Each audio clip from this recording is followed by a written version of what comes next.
Okay, so we are back.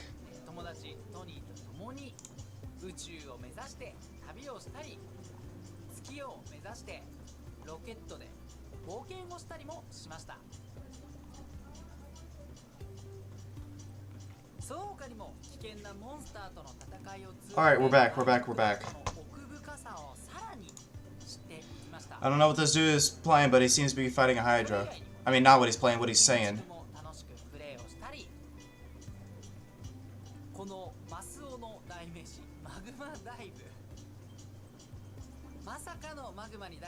Oh, he's sharing his first experiences in Minecraft. Oh, I remember that. I mean, it's still a thing, but still.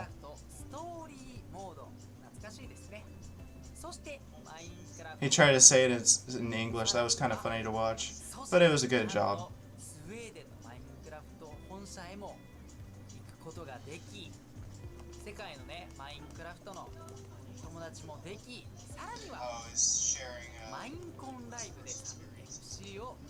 Oh, I remember this stream whenever they were adding the bee to Minecraft. That was so weird.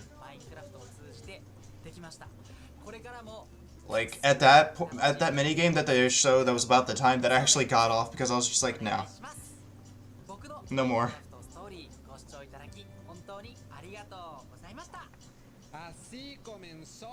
Oh my gosh, the first days of Minecraft. Oh my gosh, bro. The first betas.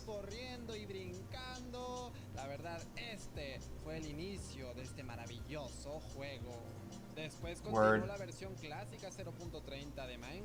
En la que podíamos poner bastante tipo de bloques, empezar a construir y a tener creatividad. Claramente podíamos activar. And then it just starts raining out of nowhere. Con un solo botón y esto era bastante interesante para aquellos tiempos de Minecraft. Posterior a ello, ya existía el modo the first appearance of snow.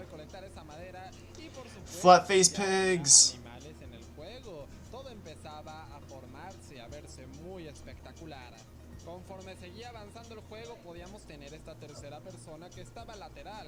Sí, chicos, en estas versiones era la única manera de poder tener esta cámara de Minecraft, y después de ello ya nunca volvió a existir en el juego. En el año de 2010, en la actualización de Halloween, podíamos obtener por primera vez el acceso al Nether. Okay, so the Nether was a Halloween update. Interesting.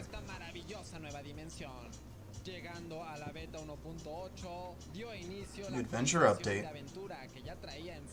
Oh my gosh, creative mode's first appearance. Aldeas ya estaban disponibles, sin embargo, todavía no tenían aldeanos. Las grietas fueron añadidas, los desiertos y las planicies ya eran más grandes. Posteriormente, comenzando la segunda actualización de aventura, y sí, da inicio la nueva dimensión de... Oh, yo, there's a... I didn't even realize there's a timer up here. Oh, it's gone now. Oh, look, 15.5 minutes. Oh, the wither. The wither. La actualización de exploración, en la que añadieron mapas para poder navegar, las maravillosas mansiones. Okay, this is getting annoying. Is there like a... Is this the actual one? Yeah, this is the right one. Why is it in a different language? Wait a minute, this is the right version because there's captions without me even turning on captions.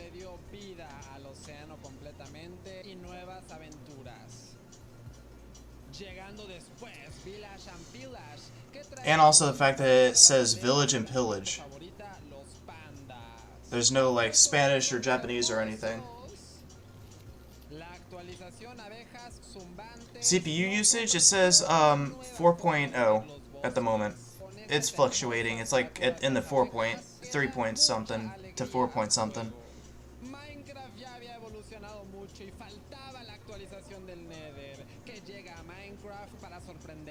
Añadiendo demasiadas cosas nuevas en el Nether para explorar y muchos nuevos peligros. CPU, I hope you heard that. CPU usage is to the 3.0s to 4.0s. Still have 14 minutes to figure this out, it's fine. Más de 10 años de Minecraft en pocos minutos. Well, that made me feel old. I remember pretty much all of those Minecraft updates. When I first started playing, beds had only just been introduced. I mean, can you imagine playing Minecraft without any beds? Anyway, this last section is a showcase of big community games. And I've created my own little game right here. Let's see, how good is my aim? The pressure is on? Yeah, I know it's lagging a lot. I can't do anything about it. Get this first try. There it is. Yeah, I can promise you that the community games that are about to be showcased are far, far better than whatever this is. My name is Scott, or Smager, or dang that's a long name. A branding nightmare, I know. I'm a content creator who's been making Minecraft content for over 8 years now. But my favourite thing that I've ever been part of is a small little Minecraft The frame rate I make with Nox Crew called MC Championships. frame rate in percentage, it says about 76% point something percent. And then dropped frames, it says 23,100, no, 23,000 and stuff and something.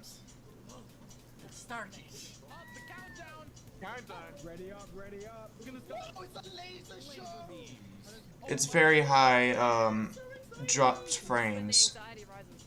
15 seconds. This is where we get in there. It's FCC time! I'm so ready. I'm going in. Let's get it! Let's go! The decision dome! Here we go, gentlemen! Are we all ready to win? Got him. How do I get out of this cobweb? Oh, Ryan's up here. I killed Ryan? Got Dan? He killed Dan TDM. Okay, we're kind of armored up now. And by that I mean... Yes, CPU usage. Yeah, it's on the same area. It says dropped frames, 76.5% of dropped frames. It's really, really bad. I got it. There we go. Yeah. Yay! Okay. We came in first by so much. Oh, you guys are doing really good. Oh, this is a jumpy.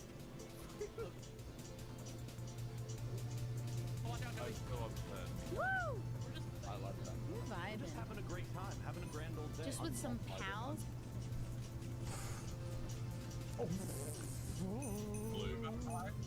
Midlet. There we go. You got this. Green. Literally right next to CPU usage. It says 60 FPS. Right.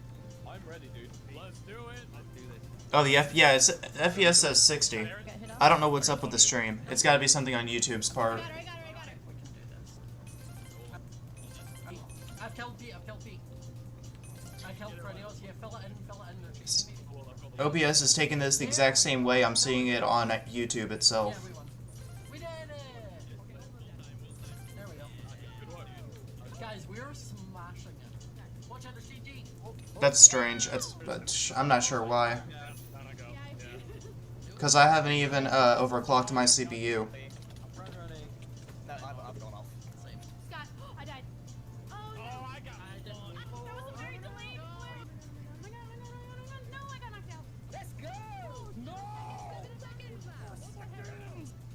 People knocked me off, you stupid stits! Sorry. Oh god, I can't see anything! I'll take you. Oh no! I could probably check again. Like, there's only like 10 minutes left. Where's my mouse? I can't see it. There it is. Man, come on. I got her. Nice. It got me down so Oh, I saved him. Yeah, it's showing me right here that it's lagging. I don't know why it's lagging. Nice. Oh, yay! We did it! That damage back in her was like... beautiful round. Let's go, man. It doesn't seem to be anything wrong with it. Tell me we made our way in. Let's go! I don't know if it has to do with the mid-range of how my CPU is or what, but Oh my god! Get that crown. I can't really do anything about that as far as I know. Don't panic. We're gonna take our time. Do your thing and feel confident. We can do that. Oh, okay. What did it say on YouTube Studio? He's aiming for me. No, he hit me because he was aiming for you. Oh wait, no, that's I got one. Analytics, playbacks, average watch time, I got him. stream settings. What about that? Yes! Nice. Alright, that's it. Final round comes down to the fifth. This is ridiculous. It's the only way Dr. Bot should be, shouldn't it? Oh, of course. We got this. This is the most fun I've ever had in my life. Let's go, boys and balls. I got Sam now. Bro, I don't see it. I don't know what you're talking about. It obviously doesn't exactly say bitrate, so I don't know. I'm stupid. It's right in front of my face. Shall we win the whole event? I need to get one of them. Oh my god. Okay, but like, how do I change it to this? I don't know how to. I don't know how to change this.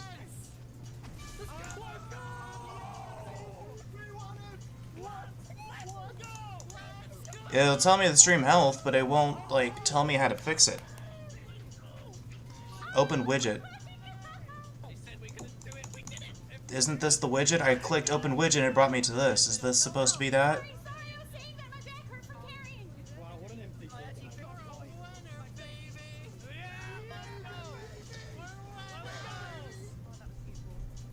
Yeah, I'm actually gonna cry. Let's go, boys. Good job.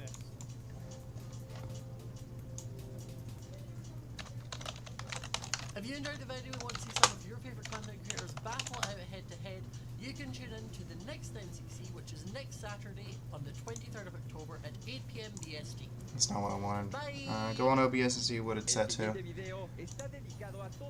The output says that the where's the bitrate? It says the bitrate is 5,000.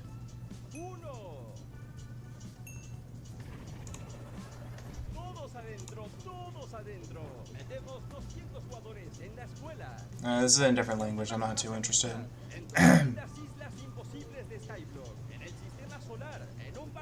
Yeah, it says the bitrate is at 5,000 gigabytes per second. Or kilobytes per second, whatever that is. Yeah, it does say the bitrate is lower. I can't change that, though. I mean, I don't know how to change it, more accurately.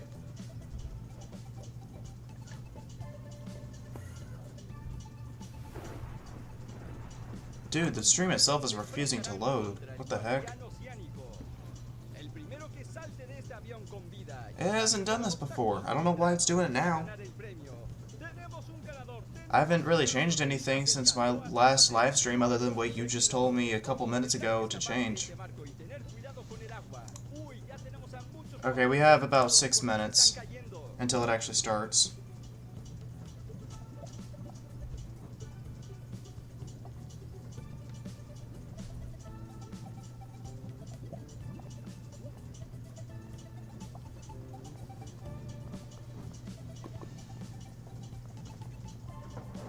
A continuación, todos deberán de esquivar las poderosísimas chanclas. 200 jugadores asisten a mi boda. 200 jugadores construyen los ajolotes, el nuevo Warden y también las nuevas megacuevas.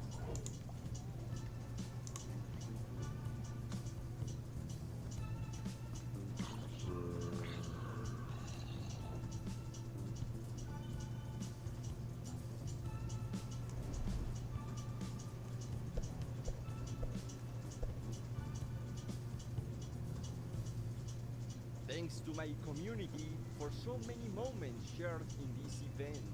You teach me, you challenge me, you inspire me. Thank you, Mojang, for allowing us to be part of the Minecraft history. Let's keep growing this beautiful community. So that just about wraps things up for the Minecraft Live Creator Pre-Show. It is time for me to say goodbye. But coming up next is an incredible showcase of some of the amazing content that has been created in the year of 2021. I think this needs some fireworks. So hold on to your shorts and prepare yourselves for the... Cousins, I don't know if you heard me or not, but my bitrate is at 5,000 on OBS.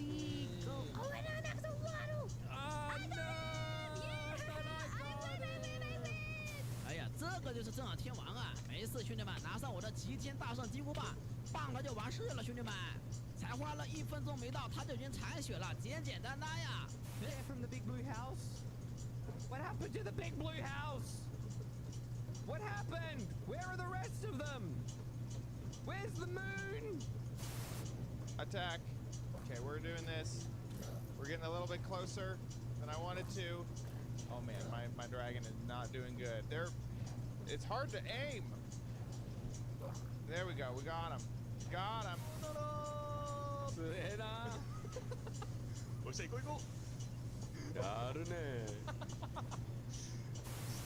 you doing? I don't know what I'm doing. I'm just right clicking everything, Colin. Not Collectible is 40 blocks. Hey, wait. 楽しい。 Oh, what? じゃあ豚ボール遊べていって。やばいはい豚はいいよボールで遊ぼう。お遊んでる。かわいい。 So you can run and you can sprint, and oh my god, it's so cool. Look at the jump animation. They've got all the sounds officially from Sega. This is insane. I love this. So you can. Oh my gosh. Yo, these blazes. Nope. Yo, no, my iron golem. これは楽しいやん。もうちょっと敵が一周してたらすごいことになりそうね。오, 자수정. 오, 신기해. 우와. 헐. 소리 봐. 소리 들어봐. 마크 소리 최대로 한번 해볼게요. 너무 신기하지 않아? Why that thing? What did I do to deserve this? No! Run away. Okay, and die. Come on. Just nuke it down. It's dead. With the ray tracing, it helps make everything look way brighter. It just makes everything pop. And technically speaking, you could have the ray tracing on and have another texture. So if that texture that you already have on is already kind of realistic enough and you go ahead and you throw ray tracing on it, it would look pretty dope. En ocelot armor, gott folk! Vi fick en ocelot armor. Och då den ger. Oj, vad är det där? A whip? Whip, it picked up a whip. Está guapísimo, colega. Oh, le metemos cangrejo, seguimos por aquí y tenemos piraya. Uy, cuidado. Madre mía. Qué guapo es este mapa, tío. Mira. Oh. Pretty cool. Look at this, isn't that awesome? Look at the light coming down from there. That is so atmospheric. I love it. See, the natural lighting mixed with the warm light of the torches, I just love the atmosphere it makes. Ooh, that has a completely different vibe. 哎，他进去了！哇，他进去了！自投罗网，这你还不死啊？ Yo, I'm a minion. Oh, okay. Hello. Stick around the side. What ahead?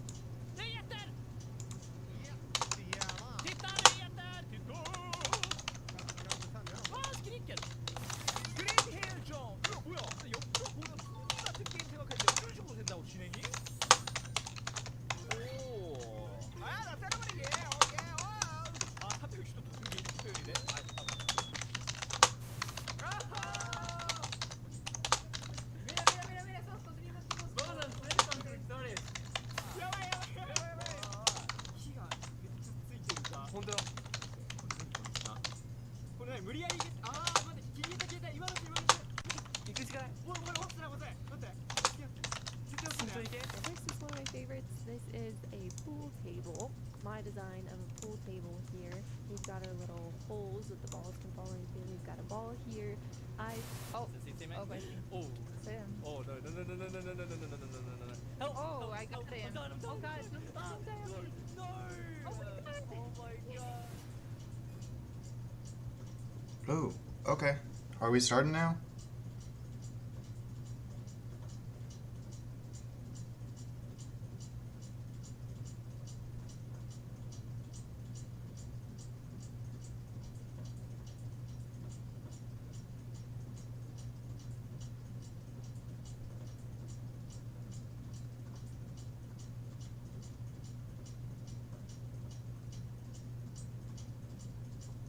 Alright.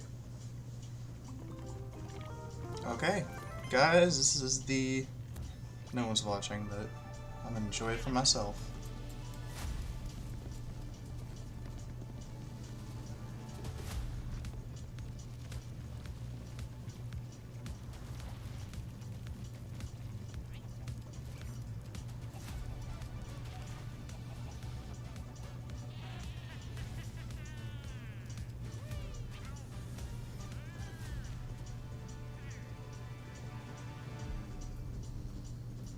Hello. Oh and my welcome to gosh, that's some Minecraft great Live screen screen. 2021. I'm your host and chief storyteller of Mojang Studios, Lydia Winters. We have an exciting show for you today, filled with all things Minecraft. You'll vote a new mob into the game, hear what's happening in Minecraft dungeons, learn how to design and play with your own Minecraft mob, find out the next Minecraft update, and much, much more. Seriously though, we have a packed show for you. The best part is that you get to hear everything directly from the cool humans making it, and they will give you the inside knowledge that no one outside of Mojang Studios knows, our best kept secrets. Until we tell you all of them today. So let's do it.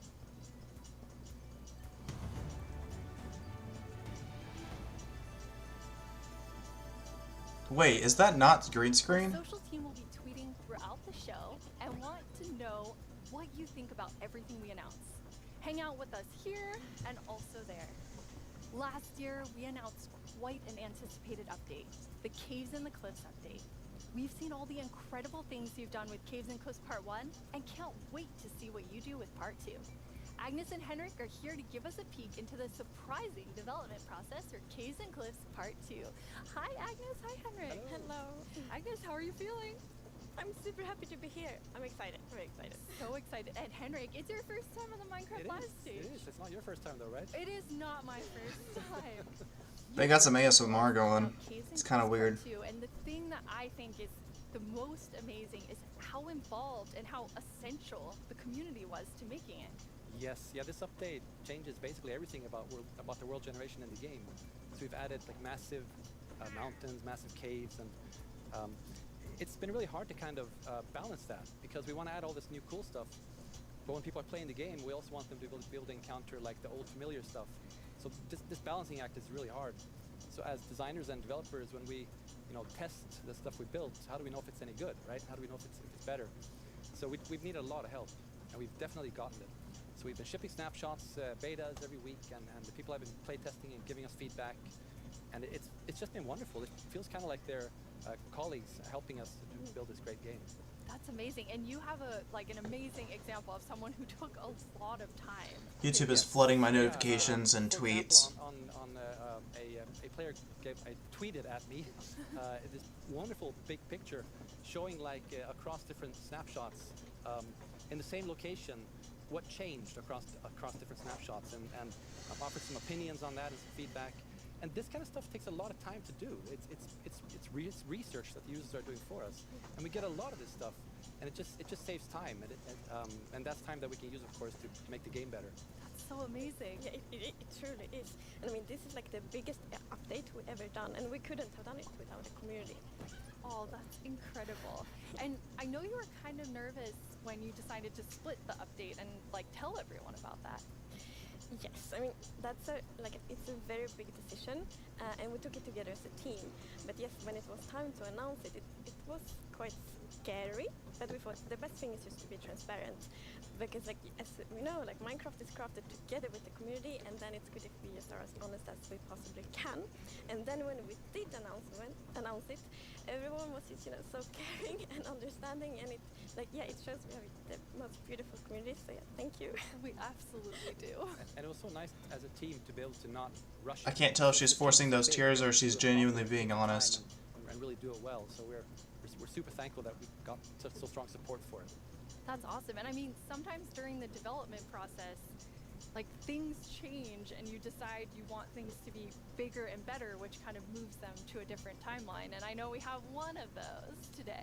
Yeah, we do. So we have been working quite a lot on the Deep Dark, the Warden, and the Skulk Sensor, and we're so excited about this, and we know everyone is.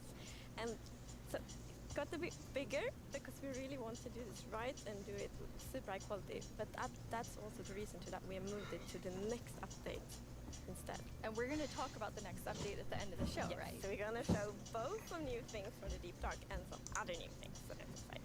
So we'll move the Deep Dark feature set into the next update, which will be after Caves and Cliffs Part 2. And we're going to look at that later in the show. You're going to get to see some really cool stuff from Brandon. Now, Henrik and Agnes, you two are working with an awesome team of developers. And this was quite a technical challenge. So we have an inside look at sort of a lot that went into Caves and Cliffs Part 2. Yep, let's watch it. The best part of my job, I think it's just creating a game. I want to make people happy. In the new update, I've been primarily focusing on creating the mountains and also putting everything together in the new generation of the world. So that's the caves and the mountains and everything in between. When I started this project about a year ago, I knew almost nothing about world generation, and I learned so much. And it's really been a team effort, Java and Bedrock together. In this update, my role is to bring to life the cave part, and together with our colleague who work on the mountains, we present to you the cliffs and the caves update. One of the inspirations for the caves is the Songdong's cave systems in Vietnam, because that was one of the largest cave systems in the world. And I feel so proud of it because I came from Vietnam, and we get to use these cave systems in my country and put it into the game. So I felt so proud whenever we think about the caves. My job is to find what works slow in Minecraft and try to optimize it. The new update changes how the world looks a lot, and it also affects performance quite a lot. The best part about my job is just finding something which can give a big benefit, and then just seeing how FPS improves or how frame time graph looks much better after the change. I would say the coolest part about my job is all of the wonderful colleagues that I get to work with. They really inspire me, teach me, and motivate me to be a better version of myself every day. We put in a lot of time and effort into this update, and I hope that it will inspire and excite our community. It feels like it's a whole new game. What a great team you have! The best teams. And now when we've been working on Caves and Cliffs Part 2, it's been so beautiful to see how everyone collaborated, like all the different roles, like Bedrock developers, Java developers, designers, artists, sound, and so on. So yeah, it's been so good. Because when you get a diverse group of people together in a room like that, even if it's a digital room, I guess, then and all focused on one thing like this, it feels like there's no problem you can't solve. Plus, it's fun. That's amazing. And then you add our community. They're doing bug tracking. They're just everywhere giving us notes and feedback and telling us what's working. So you add that to an amazing team, and it's really incredible. We really want actually to highlight everyone that helps us with the public bug tracker we have. So many players report bugs, and then we also have the moderators and helpers, and they help us so much with like categorizing, finding duplicates, asking for additional information, and it's extraordinarily helpful. We have a really amazing community. Now, you two have been, and actually the whole team has been just kind of sharing images and seeds as you're finding things, and you put together some really awesome worlds for us to look at. E.D.?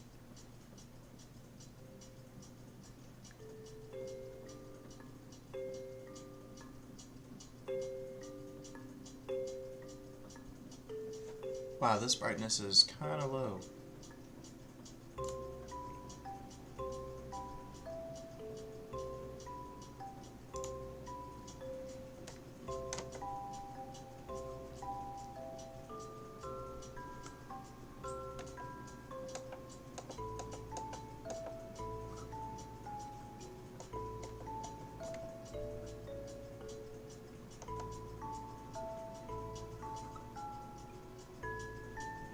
No, what?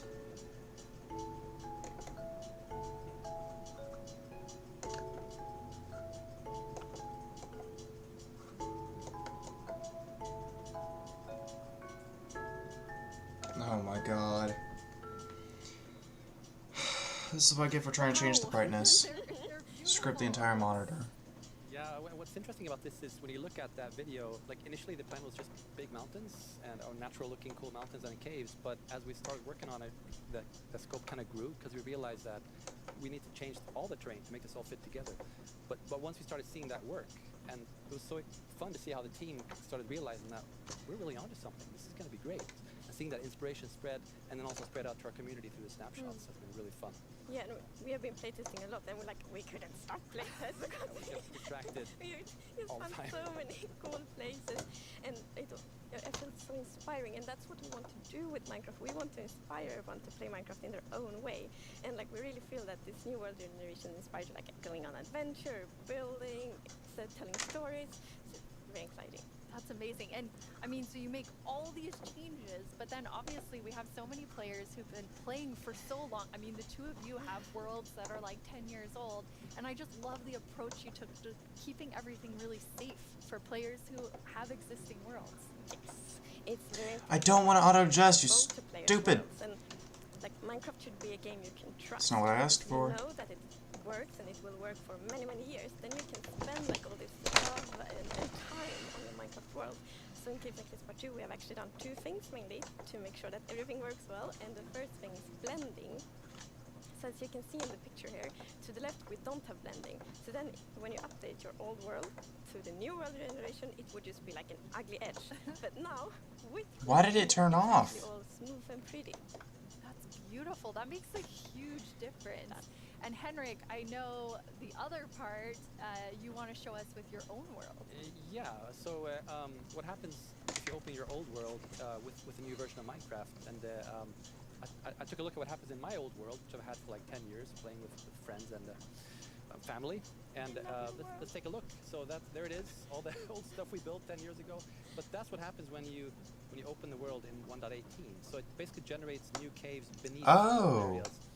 And the idea is to create the illusion that was there the whole time. We just didn't go there until. That's now. actually really cool. Look what I found. Don't look, Henrik. There's so many spoilers there under your world. So many cool things. I was squinting, okay? Okay, good. That's like the first thing I'm gonna do when I update is just like digging straight down. Well, not straight down actually, but I'm gonna see what's under my base. That's so cool. I just love that it adds so much to the existing worlds that our players have. And so you're keeping them safe and adding a lot to it.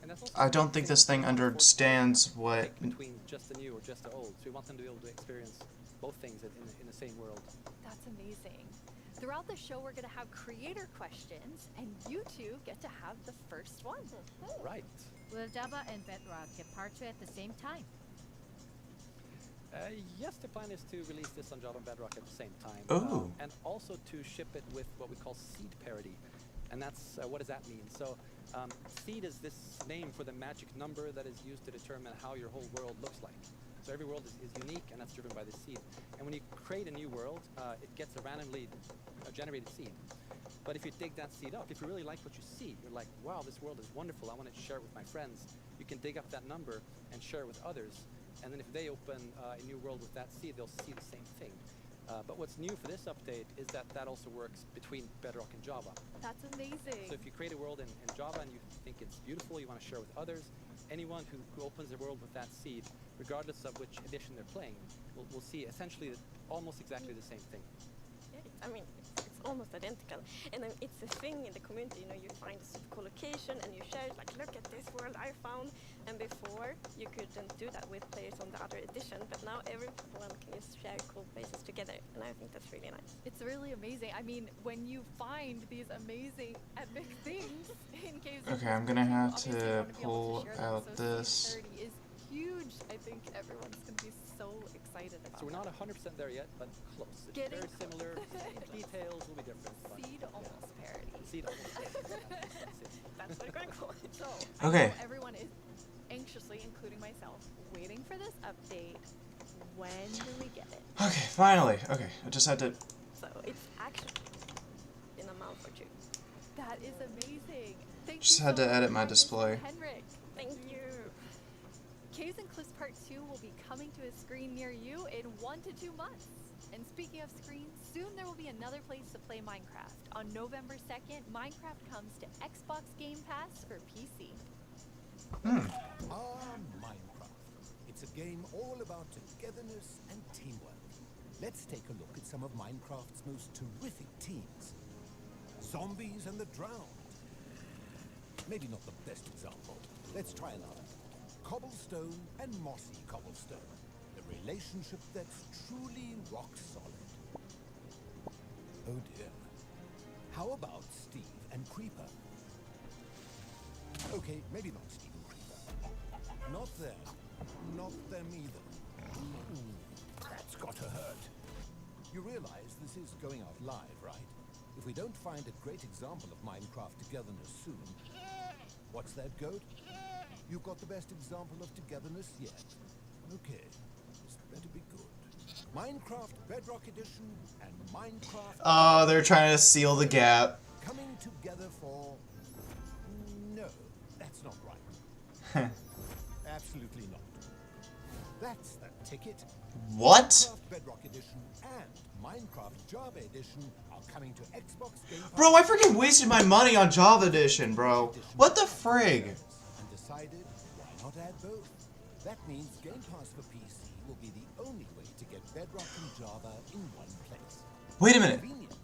Does that mean I could download Java on Xbox? In any case, starting in November, you can play the original Blockbuster, its crossplay supporting Cousin, and a cartload of other games with Game Pass for PC. Oh, for PC. Point, Goat. Game Pass does have PC games. And personally, I can't wait to play those PC games with my two best friends. Ah, the sweet smell of togetherness.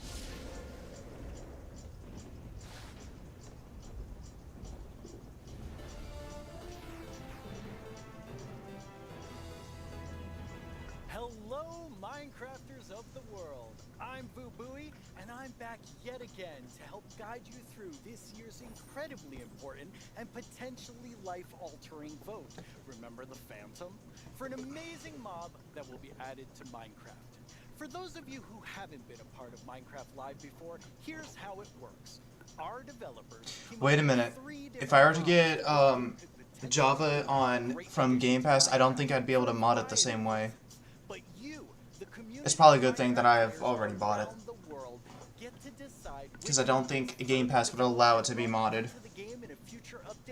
And which ones will live on only in our hearts as what could have been. Like you, little baby. I'll never forget you. Same. Moving on. The actual winner of last year's intense mob vote was none other than the Glow Squid. If you haven't run into these majestic creatures swimming around under the stars on a clear night, you are really missing out. But that was last year and this is now. So here's what you need to do. We have 3 mobs for you to choose from. There will be 2 rounds of voting. The first round, of course, will include all 3 mobs, but one will get voted out. In the second round, there will only be the 2 remaining mobs, then just one winner in the end. As in previous years, the vote will happen on Twitter. So if you don't already have an account, you'll need to quickly make one. And if you do have an account, make sure you're logged in. Then when I tell you it's time to vote, go to the Minecraft Twitter account and check out the live voting poll with all 3 mob options.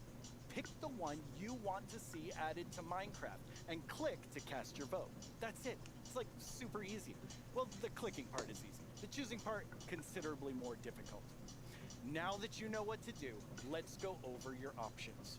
And who better to talk about our 3 potential new mobs than someone who is tiny in size, but never in heart. The one, the only, Tiny Jens.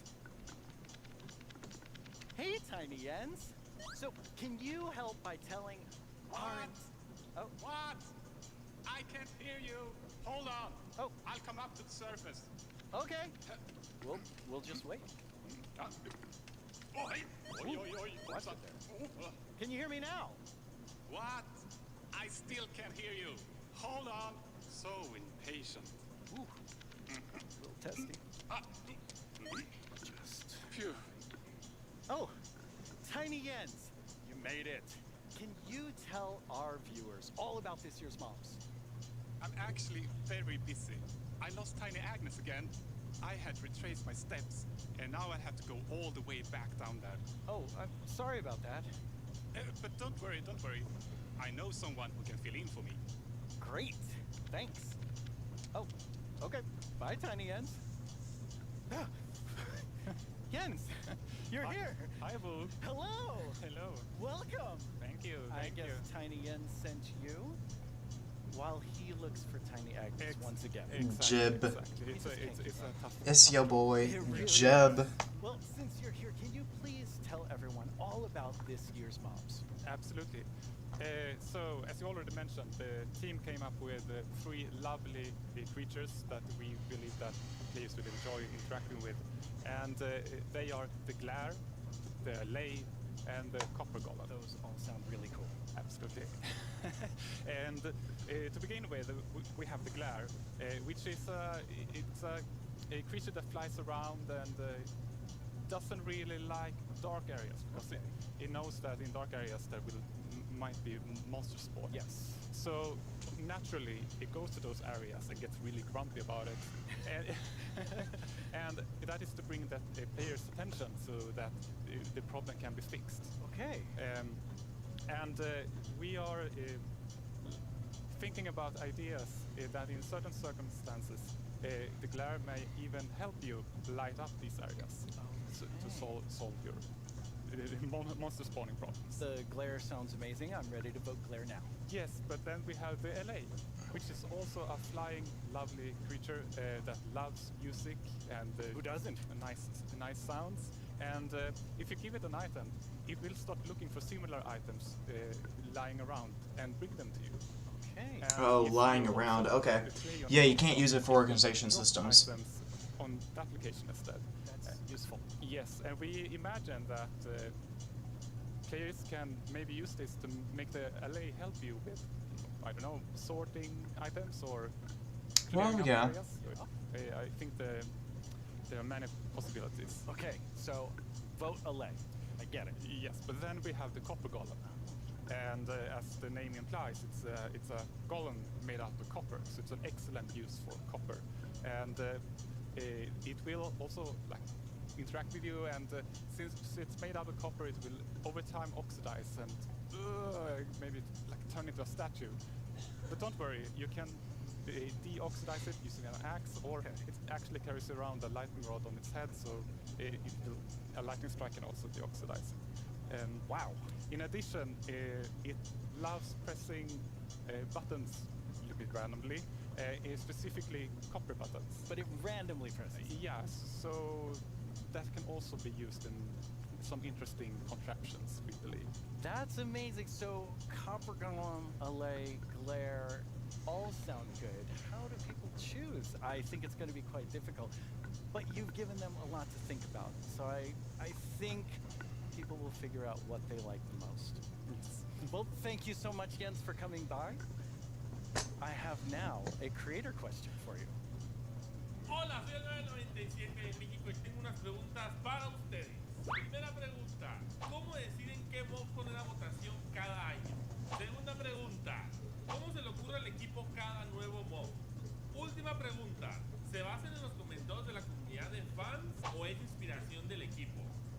Okay, those 3 questions I think everyone wants to know the answer of. Yeah, well, ideas and inspiration can come from many places. Sometimes it just spontaneously appears when you're walking around in the park, or often you play other games, watching movies, or playing Minecraft.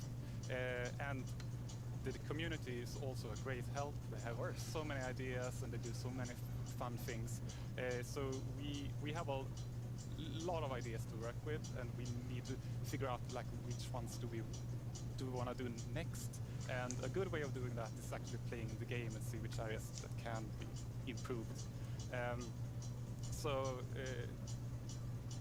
I lost my train. I mean, there's so many different ways that these ideas come, and that's really exciting to hear. Yeah. So when the community votes on a mob today, that mob is going to move forward towards being in Minecraft. How finished already is that mob, or is there a lot of work to do? Well, of course we have the big concept that we wanted to do, but once we have the mob in the game and see how it interacts with the areas and other mobs and items, that's when you kind of find the last magic little details to make it really great. I like hearing about the last magic details. Yes. Well, thanks, Jens. You've given everyone a lot to think about. All right, now you know what your options are. And if you already knew, you know a little more about them. Soon, I'll let you know when the first voting round goes live. For now, let's take a look at something pretty fantastic coming to Minecraft that you don't even have to vote on. Earlier this week, Lydia spoke with Fanny and Quinn from our awesome creator team over in Redmond to get a first look at some interesting things they've been working on. Each year, we show you some of the cool new things made by our creators for Minecraft Marketplace. This year, we're going to do that and show you how to start creating Minecraft things yourself. I finally made my first mob. It's very weird. Fanny and Quinn are here to tell us all about how we can all become creators. Hi, Fanny and Quinn. Hello, Lydia. Hey, Lydia. It's so great to be here, like just so exciting to talk about our creators, and what a better place to do it than surrounded by the art that they have created. I know. I walked onto the set and I was like, oh my god, those are Jollycraft skins. Those are Cupcake Brianna. That's Ka Studios. It was so cool just seeing all of their skins and worlds and concepts all on the wall. They are really amazing. I mean, the creativity from our creators, those names, that makes sense now. It's just mind-blowing. Before we get too far in, though, we should probably explain to everyone what is a creator? Yeah, of course. So a creator is really anybody who makes anything in Minecraft. You know, whether you're doing skins, textures, worlds, terraforming, UI, and even for me, like people that are making mods and add-ons, you know, that kind of more developer type, those are creators too. Definitely. For me, the way that I always like to think about it is that a creator is anyone that makes something in Minecraft and then shares it with someone else. And that can be like little Mac sharing it with their friends at school, or that could be a team of creators that sell something in the marketplace. And then everything in between, right? And our mission really is to empower all of them to make whatever their imagination is telling them to do. We want to really give you all the means, documentation, tools to be able to do whatever you want to do. Yeah, it's just such a cool thing to be able to work on that everybody can be a creator. That is so cool. And Fanny, you mentioned tools. I think it's so interesting. Your team is actually building things that creators use to build things on top of. Like, what is your favorite tool that you've made? Oh God, that is such a hard question. We have so many, but I'm going to be a little bit selfish for a second and just pick one that I worked on recently. Like, as a manager, I rarely get the chance to actually write code, which I love doing. And this time we had a game jam, and I actually picked a creator community request, which is like implement a damage command that will help you like do cool effects with other mobs. And I just worked with a designer and we created this together, and I'm so excited to know that the team is actually now taking my code and is going to ship it for real. Very excited about that. Yeah, that's just so cool that you're able to do something just in a game jam, and then it turns into something real that our creators can use. For me, my favorite is the structure animation. Last year we shipped a map called Suburbia by Jiggerbob that is basically this world that you can manage your city, create plots for commercial, residential, balance your economy. And every single time you place one of those plots, it animates layer by layer by layer, adding just this immersiveness and polish to the map that just makes it, I don't know, above and beyond. That's so cool. I mean, so many of our creators are using the innovative tools that you've made to just like expand what they're working on. And we have some awesome examples of that.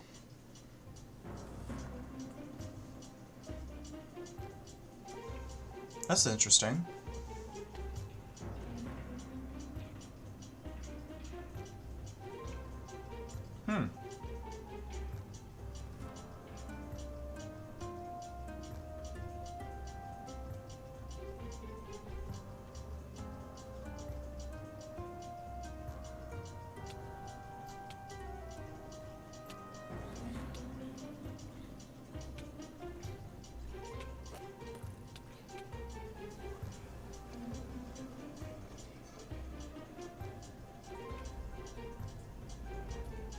Whoa.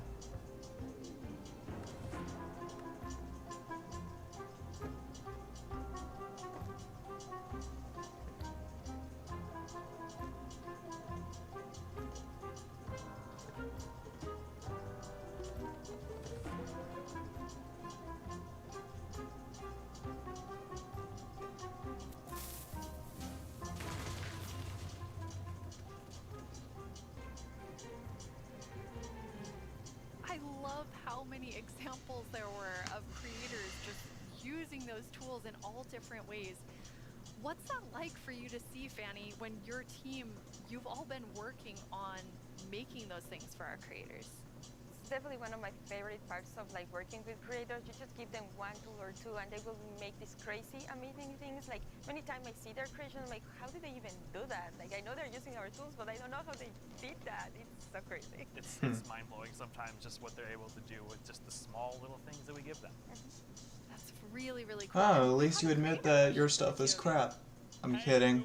I'm EY Stream, a Minecraft YouTuber, and I've got a question for you. Are these awesome features just for people who have experience in modding or creating content? And if we wanted to, how do people learn more about these features? It's such a great question because the answer is no. They aren't just for, advanced modders or people that have been in the community for a long time. We actually just launched a new website. We call it Learning Portal. It's on minecraft.net/creator. And on that site, it basically links out to all of our resources to how to learn how to become a creator. Oh, I use Blockbench. I've made a couple 4-dimensional entity. I've edited stuff like the skeleton and the creeper to make 4-dimensional entities. Is we use the Minecraft Entity Wizard, which is created by Yanis, and is a Blockbench plugin that allows like super easy creation. Yeah, that I highly recommended. Blockbench is friggin' amazing. Hello everyone, my name is Yanis. I'm a software developer and Minecraft content creator. In 2017 I started to create my own 3D modeling program called Blockbench. The program is all about creating boxy, pixely models, which makes it perfect for the Minecraft art style. Today Blockbench supports many Minecraft formats, ranging from Bedrock Edition add-ons to Java Edition resource packs and mods. The program is used by Minecraft creators all around the world to create models, animations and player skins. Almost all 3D models you see on the Minecraft marketplace were made in Blockbench. And it was even used to design some of the new vanilla mobs, such as the goat and the axolotl. Sweet! This summer I've collaborated with Mojang to create a new plugin for Blockbench. The plugin makes it super easy to get started with add-on creation, by generating everything you need for a custom entity in just a few clicks. I'm going to demonstrate the process by making a simple grizzly bear. To install the plugin, I'm heading to File, Plugins, Available, search for the Minecraft Entity Wizard, and press Install. That brings up this handy shortcut on the start screen. Let's go! I'm going to pick a preset that looks similar to the grizzly, like this polar bear, and I'll use the same for the behavior. Okay, now the add-on is created on your computer. Now let's start customizing our model using Blockbench. For this example, because we already have a bear model, I'm just going to recolor the model. Of course, you could also change the whole model to turn it into something entirely different, like this butterfly that I made. It is based on the vanilla badge.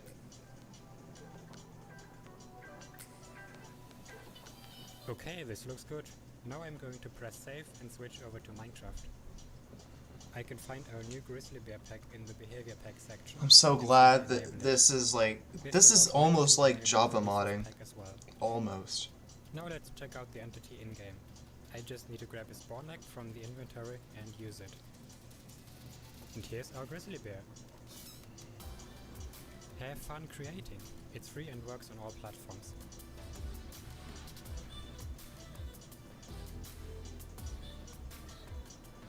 I already told you all that I made a mob, but actually all 3 of us made mobs because we wanted to showcase that anyone can be a creator. So, Vanny, tell us about your adorable mob that you made. Thank you. Yes, I was so excited to know that Blockbench was a thing because I immediately thought I need to add my dogs to Minecraft. I really, really love them, and I was just so excited. Aww, like, Blockbench made you got some very Siberian easy. Huskies. Obsessed over every single detail, like every pixel was like, does that look like my dog? And then I also modified the geometry, especially the tails, to look like the exact twist that my dogs have. I really obsessed a lot, and I was very happy, especially when I was able to add my own animation. I'm definitely not an art person, and I just made it so that it like wiggles their tail when they're sitting. I was just so happy to be able to do it. They turned out so good. I thought it was super cute that you're able to get both of them in there. Thank you. So me being kind of born in the Pacific Northwest, outdoorsy. I mean, I'm wearing flannel on the stage. I wanted to kind of pull something from that nature, so I made Evelyn Evergreen. She's this kind of cute little evergreen tree that you maybe see, walking around the deep forest. Kind of fantasy-driven.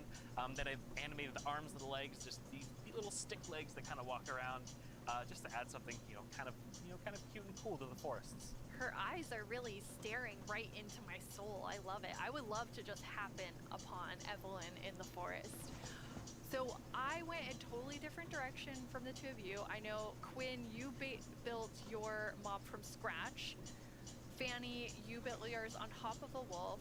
I built mine on top of something. I did not animate. I just wanted to do the beginner's course of Blockbench. And so I made something very near and dear to my Florida heart with a twist, which is what I'm calling an axolotl, an axolotl, and an alligator. It's kind of like a little dragon. It does look like a little dragon. It's a pretty good mashup there. I think it's great. Yeah, I thought an alligator and axolotl would be super innovative when added together, but it does just look like a dragon. But I'm okay with that because I am a creator now based on your definition, because I made that and I showed it to all of you, which seeing something that you make in a game that you've played, you know, for me for 11 years, it was amazing. It is so rewarding, really, to be able to just do that. So we encourage you all to try it. Like, if someone that, like, paint is the only skill that I have, like, I know everyone can do it. So please go install Blockbench and try it out. Like, we would be so incredibly, like, proud to just see everything that you have built. We would love to see it. Yeah, it's available on all the platforms, and just, you know, post them on Twitter, post them on wherever you do, and, you know, we'll probably run across some of those, and we'd love seeing them. Oh, I can't wait to see what everyone else creates. And I mean, I think that our mobs are definitely ready for the mob vote next year, so we don't even have to work on anything else. These three are perfect. I'm gonna have to talk to the team about that.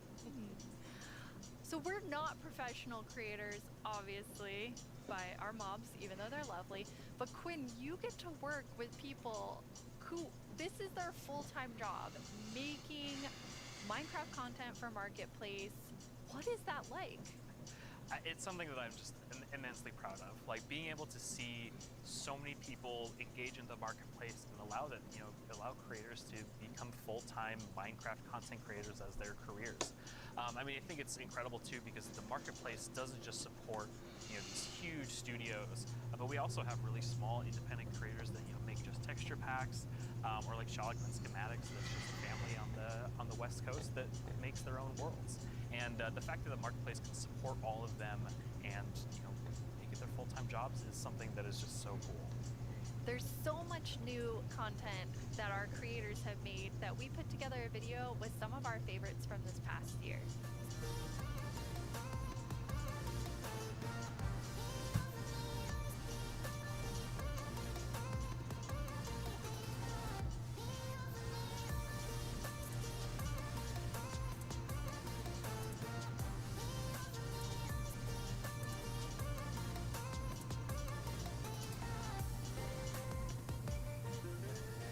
It almost feels like a dream that I'm making a living making content for the Marketplace.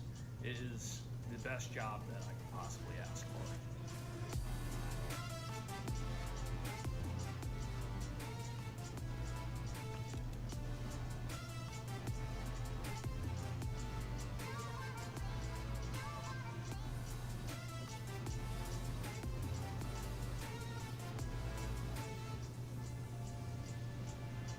We just got to see some amazing reactions from the fans and people love the map, and that's just so heartwarming and lovely to see, and it really does put a smile on our faces.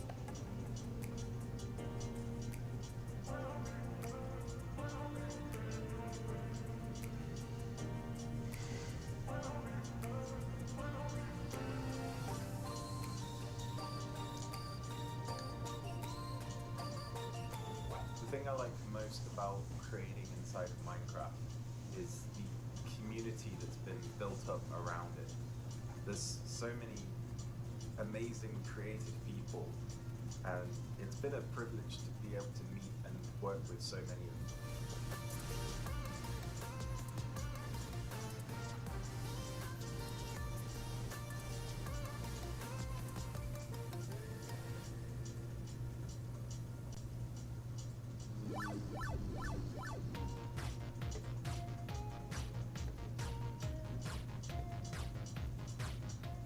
We have the podium in the middle.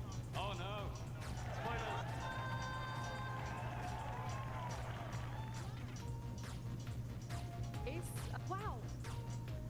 kicking things off with the announcement of the... We're gonna tell you right now. The update Aquatic. Village and Tillage. Seriously, like, I'm so excited. Bees! Bees! Let's look at some bees. To finally have a nether update. Holiday update will have the cats, pandas, bamboo and scaffolding. Caves and cliffs update. David Niesagen.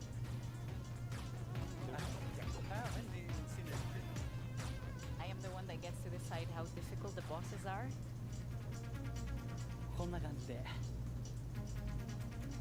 The results of the first vote are in.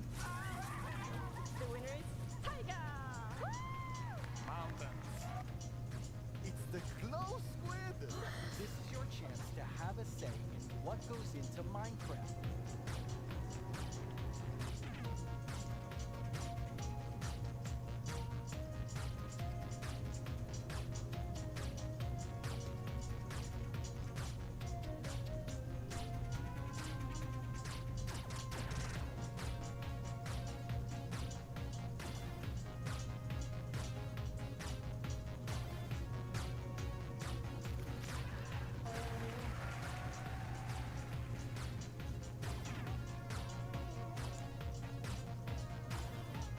Go, go, go, go, go.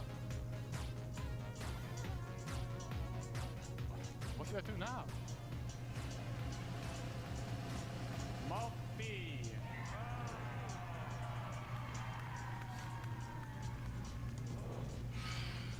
10 years ago, I stepped on the Minecon stage for the first time. I still get nervous and excited every single time I'm on this stage, but mostly I feel incredibly honored to be in front of you. I hope what you see and feel from each of us at Mojang Studios is our passion for Minecraft and our gratitude to all of you in our amazing community.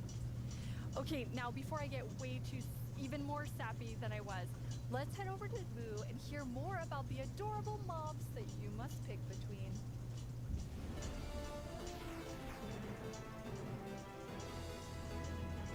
Here we go. It's almost time to vote. Before we do, though, let's take a quick look at your choices once more. We have the Glare, a mob that lets players know when they're in an area that's dark enough for monsters. I think this is when we actually start voting. And it will fly to dark areas. When it gets grumpy, you'll know that it's dark enough for monsters to spawn.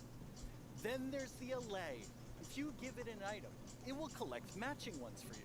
It also loves music.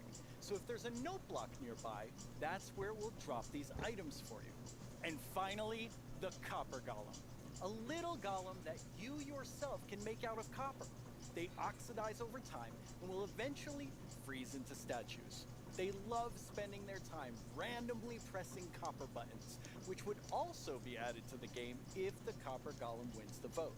So those are your choices, and they are all so amazing. How will you choose? Jens gave us a lot to think about, and now you need to decide which mob you think you'd enjoy the most during your time playing Minecraft.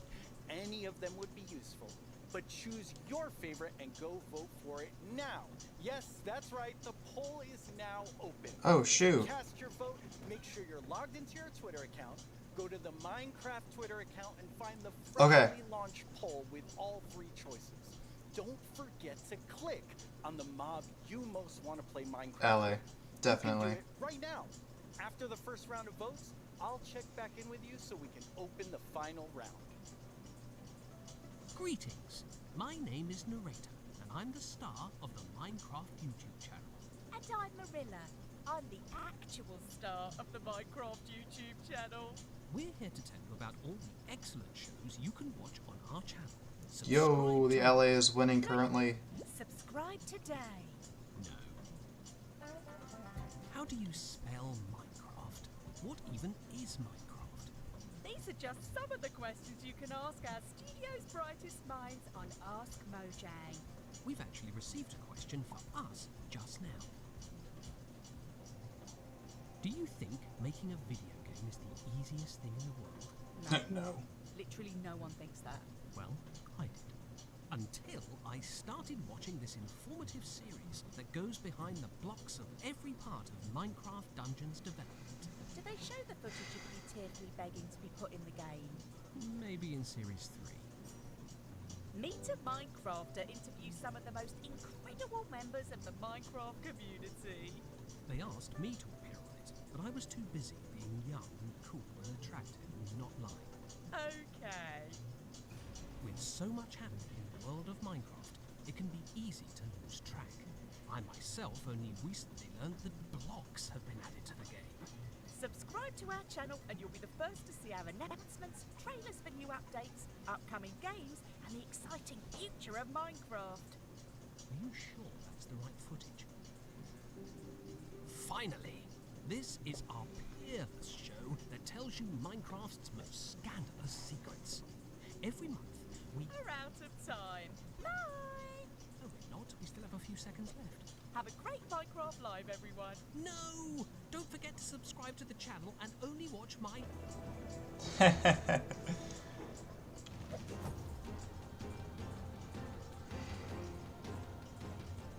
Now let's welcome Laura to talk all about Minecraft Dungeons. Hi, Laura. Hi. So you have a pretty cool job at Mojang Studios. Yeah, I think I have the coolest job. It's sometimes difficult to believe, but I'm the lead designer of Minecraft Dungeons, and that means that I get to decide a lot of small things and details and bring a lot of ideas to the table, so hopefully make the game a bit better. That does sound cool. Yeah. You and the Dungeons team have been working so hard recently, and Oh, you've yeah. recently had a couple of really cool releases. Yeah, it's been crazy. We recently released to Steam, and I did something that they never recommend you to do, but I did it anyway, and I read the reviews, and yeah. That's dangerous. Yeah, it was, but it was so positive. It was so full of excitement and love for the game, and yeah, we were so proud to see how much the community loves it. So yeah, we were very happy. And also this week we've released the Spookier Fall update, which brings back a lot of spooky modifiers to the game, gear, a new cape, a new pet, and there's my new favorite armor, which has a spoon steering in your head. I love that one. Yeah, it's lovely. I'm sorry, what? It's a lot of fun to stay. Oh, it's Minecraft dungeon stuff. Hopefully not too much. So those just came out, but we also have some new and exciting things to look at Yeah. that haven't come out yet. Yes, let's check it out.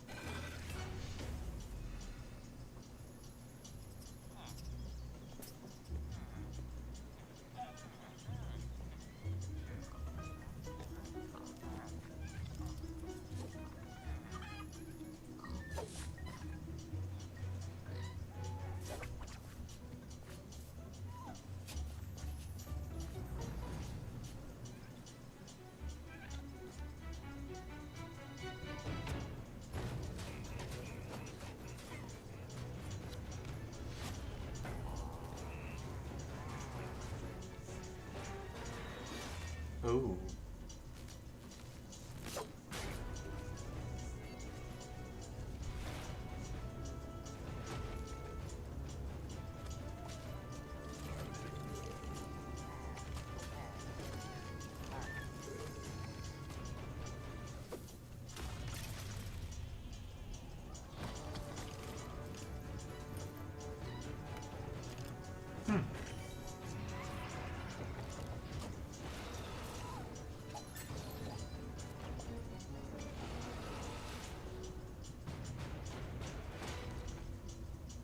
Sweet. Oh, there's emotes too? I don't really care about Minecraft Dungeons, but that's kind of cool.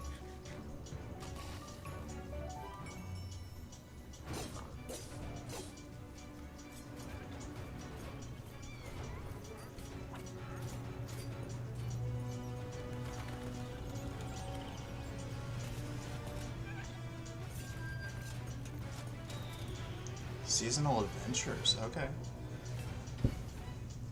Coming this holiday. That video is so exciting. Yeah, I love that trailer so much. It has so many details. So there's a lot going on in that video and a lot to talk about, but why don't we start with, now that DLC is done, what are seasonal adventures? Right, yeah. Now that we are over with the story of the Orb of Dominance, we sat together with our friends at Double 11 and we started working on seasonal adventures, which are a new way for the player to progress through the game and increase in ranks, gather points, and hopefully get cool rewards at the end. That sounds amazing. Yeah. So how long did they last? Right. Seasonal adventures, although the name is seasonal, will be infinite technically. Okay. So, for instance, say we release seasonal adventure number 2, you will always be able to go back to seasonal adventure number 1, gather some rewards there, go back to number 2, gather some rewards there. So it's a bit up to you what you decide to do with it. That's amazing. So it just lasts forever. You get the new content and you still have the old content. All the content. And speaking of content, what are some of these new things that players can unlock? Right, yeah, we added tons of new rewards that are completely new to the Minecraft universe, some old, some new. We have tons of new pets. We have things like the duck and the fox, and I am so in love with all of them. We have flares, which are new VFX that you can apply to your character, so whenever you drink a potion or you beat an enemy, you get to show off a little bit and get some shininess there. Also, we got in some emotes, which are these little dances or little expressions you can do with your character. Show off a little. Yeah, exactly, and have some fun with your friends. Why not, like we see here, having a party. Also, we added tons of new capes, because everyone loves capes. They do. And tons of new skins, just in case we were missing That's a lot of Speaking skins. of which, That's a ton of skins, yes. Well, now we have a question from a Minecraft creator. Right. Hey, Strawberry17 here, and I have a question. Will there be free content included as a part of seasonal adventures? The answer is yes. We always try to make sure there's content for everyone, regardless. So for seasonal adventures, there'll always be a free track and a track you can pay for. So there'll be different rewards in each, and you'll be able to get whichever you want at any time. So yeah, we wanted to cater everyone. That's great. So how do you earn rewards? Right. You will be able to get adventure points all throughout the game, meaning that doing the regular stuff you do, you'll get them. Like, say you beat a daily trial. At the end of the daily trial, you get adventure points. Also, we implemented new weekly challenges. So we'll ask you, like, this week, if you beat 100 zombies, you'll get extra adventure points. That's a lot of zombies. Yeah, but people do it so fast. I'm also impressed. And also, the best way to get adventure points is in the tower. Okay, the tower, which we have not spoken about yet. No. So what is the tower? The tower is another free single-player feature that we've added to camp. So you'll be able to see this gigantic tower in the camp. I love how it turned out. And it is a space with 30 different floors, each floor harder than the one before, and you'll get to fight in arena mobs. You'll get to fight bosses. You'll get to meet some new tower inhabitants, and yeah, hopefully explore around and be able to test your skill. So you will start with a completely blank character from the bottom, and you'll be able to find new gear as you progress. Okay. So yeah, the floors get more difficult, your character gets stronger, and you can test your skill. That sounds really fun. So let's take a look at some live gameplay of the tower right now. And for that, we have JP. Hi, JP. Hello. How do you like my throne? I think you stole that throne from the Arch-Illager. I think he stole it from me. Looking Speaking of my stuff, let's go loot the tower. Nice. So what are we seeing here, Laura? Right, so we prepared some special floors to showcase here. So this is an example of a very early floor in the tower. So if you see JP's tower avatar has very little amount of gear, and yeah, you'll be always have the context that you're high up in the tower, right? So cool. Yeah. We also wanted to make sure that the tower was this whimsical, magical space.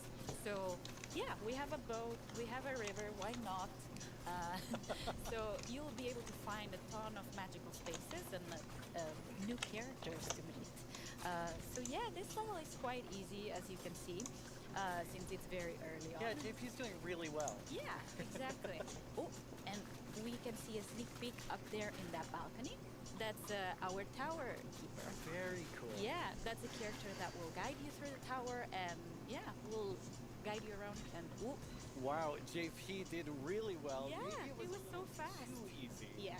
So each of these levels generates itself, but you can come back for up to 2 weeks and replay the same thing. Right, yeah, our tower runs will be seeded, and they will change every 2 weeks, meaning that for 2 weeks you'll be able to learn what happens in every floor. So say I reach floor 5 and I get defeated at floor 5. So then next time around, I'll remember, I should have chosen a different weapon, and then I bet I could have done it. So yeah, you can share that. Oh my gosh, the Alley won on Twitter. Yeah, practice and get better. Exactly. The Alley won. Let's give JP a real challenge now. Right. We're going to go up the tower to a much Oh, he's higher using an floor. Xbox controller. You ready, JP? Do it. Right, so here we've prepared a sample of what a harder floor could look like. So we try to add new exciting combinations of mobs that we've never had before. So JP is right now fighting jungle mobs, but there'll be ice mobs together with them, and there'll be some new mobs. Here you can see some tower wraiths that spawn fire in different new combinations. We also will have tower guards, which are extremely bulky guards. We even have a ghast in the mix, and JP is getting sniped by it. So we're getting yeah, that's a tower guard right there. So yeah, we're getting tons of new combinations and new ways to experience the game and defeat mobs and find strategies. And Gas looks really difficult. yes, it is. JP's not doing so good right now. No. Let's see. Oh, JP, that was a valiant attempt. Yes. Really, really good. That was so good. So, we've talked about so many new things, but Yeah. when will people get to see them? Right. We'll get to see them. Hopefully everyone will get to play in December. So December. very, very soon. That is Sweet. very soon. Thank you. Good for those Dungeons Guys, players. This is all very exciting. Thank you for having me. Let's take one last look at some gameplay from the tower.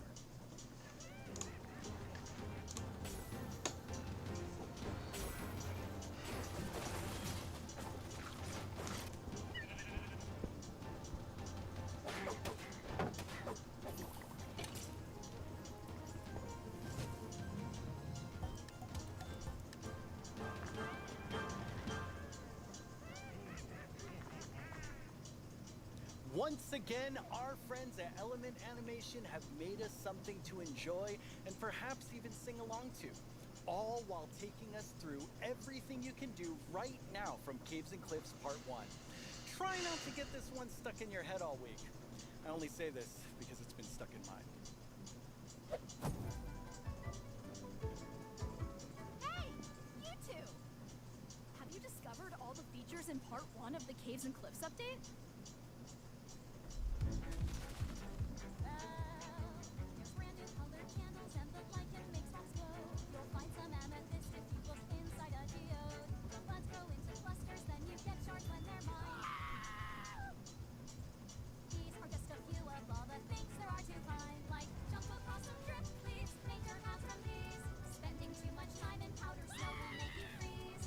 You can mine raw copper, smelt some ingots into blocks. A lightning rod and thunderstorm will stop you getting shocked. Copper oxidizes, but to stop it, make it wax. Craft your raw ores into raw rocks if you've got too many stacks. You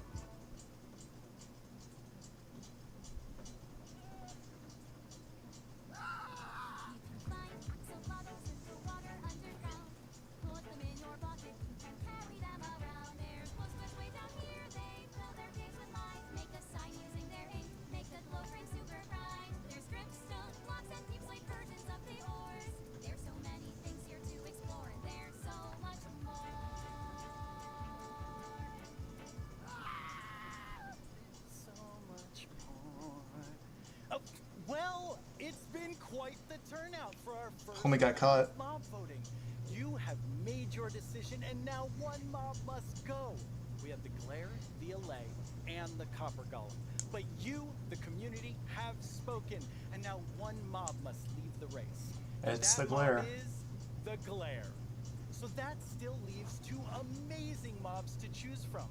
Which one do you want? Oh my God. The Allay or the Copper Golem? How do you see yourself playing and interacting with them in the future? Which one will make your game life easier or more fun? Or like the Year of the Phantom, way more terrifying?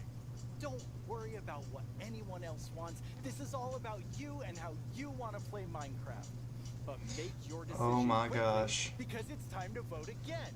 There's a brand new poll just posted to the Ally. Minecraft Twitter account with only these 2 mob finalists to choose from. Make sure you're logged onto Twitter and click the mob that you just can't wait to spend your days and nights with in the game. Your vote really counts. So This is gonna be the nerve-wracking round Minecraft. because these are the 2 most popular. And I think I can see Jens voting right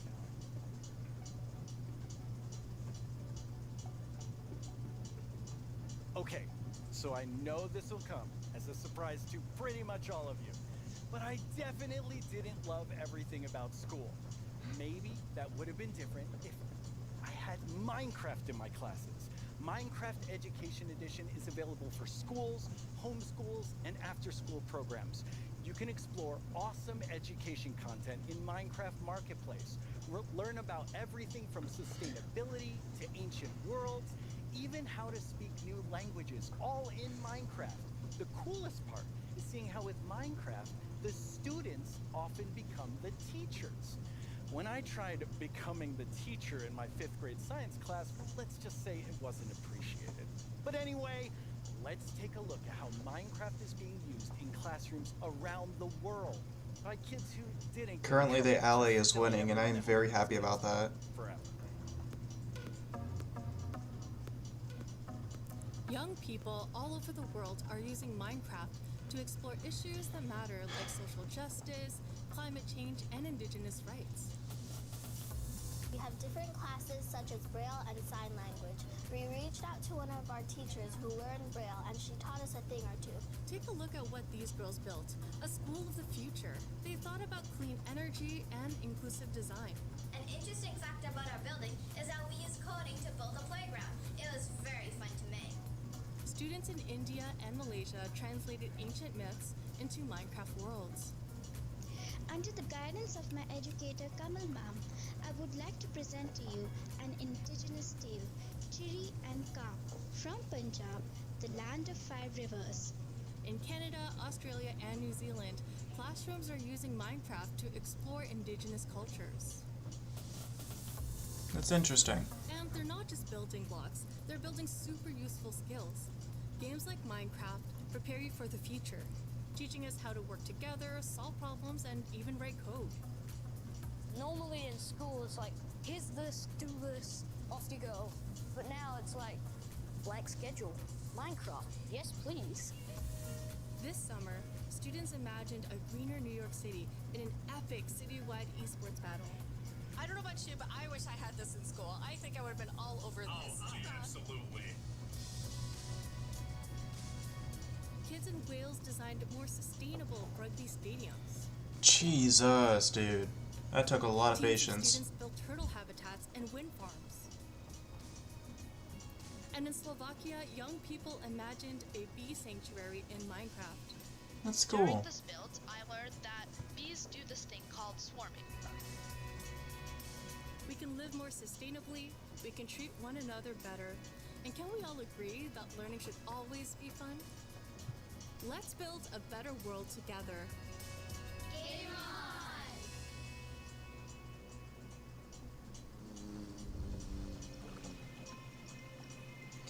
See, video games can be educational. Now it's the big moment. Let's talk to Agnes about the next update. Welcome back, Agnes. Thank you. How's the show felt Oh, for you? hey cousins, I didn't expect you to pop right back in. You voted the Ally? Freak yes, dude. Okay, that vote, like 55% of the votes are the Ally, and I am so happy about that. Yeah, it kind of adjusted itself over time, but the quality is pretty bad, in my opinion. It looks like 720p, or 480. But I'm like the creative lead, and I'm super happy about that. But it feels quite surreal because I also used to be a Minecraft player. Oh, that's because I have... Okay, never mind. I have my quality set to that. And lucky to be here. Yes, I think we all. There we go. Now my quality set to 1080. Having so many people on the team. Yeah, well, yeah, that was just my phone's personal quality. What I had it set to personally. I didn't mean to do that. Yes, definitely are. Okay. Now, Agnes, you are Make sure you're using your primary account because I'm pretty sure we get a cape from this Minecon. update is. Yes. Okay.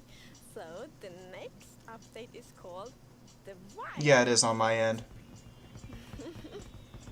The Wild update? What? The Wild update sounds very, very intriguing. So what is it again? So the word wild mainly means like two things for us. So the first thing is like beautiful nature, and the second thing is like really scary challenges and adventures. Ooh, that sounds awesome. And so what we're gonna do is we're gonna have some of our gameplay designers come and tell us more about specific things about the Wild update because there's these different parts to it. And we have the first one here, which is our Deep Dark expert, Brandon. Yeah, so did I. Hi, Brandon. Welcome. We'll see what the... Okay, so the Copper Golem is coming closer to the alley, but alley is still in the lead by about... Yes, I mean, one of the biggest things No. Skulk is that it's just expanded, it's gotten bigger. It's we really wanted to for 8 points. Yeah, LA is in the lead by 8%. Inside the Deep Dark as well. And yeah. We also want to make sure that I need to take one headphone off so I can lower my voice so I can hear myself. Let's actually look at some of the new things that we have in it right now, which is the ancient cities. That's awesome. I What? can't wait. Oh, wow. Oh my gosh.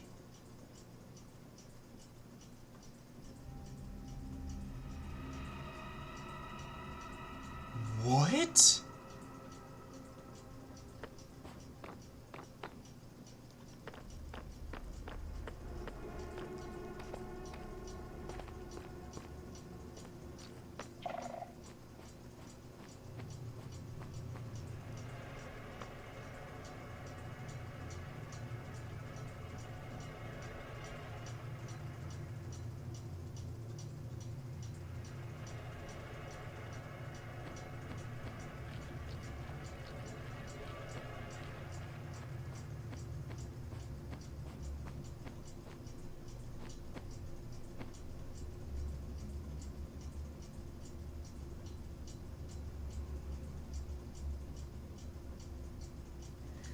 Wow. It's What? so beautiful and terrifying at the same Okay, time. cousins, I I'll have see. so many I'll see you later. emotions when I look at that Deep Dark biome.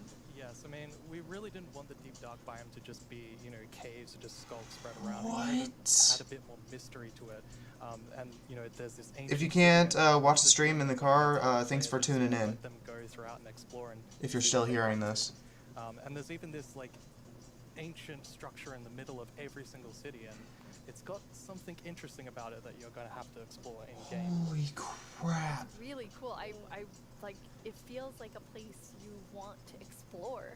Yes, I love that it really deepens the mystery of Minecraft. Like, Minecraft is all about player stories, and Deep Dark definitely inspires the storytelling, I think.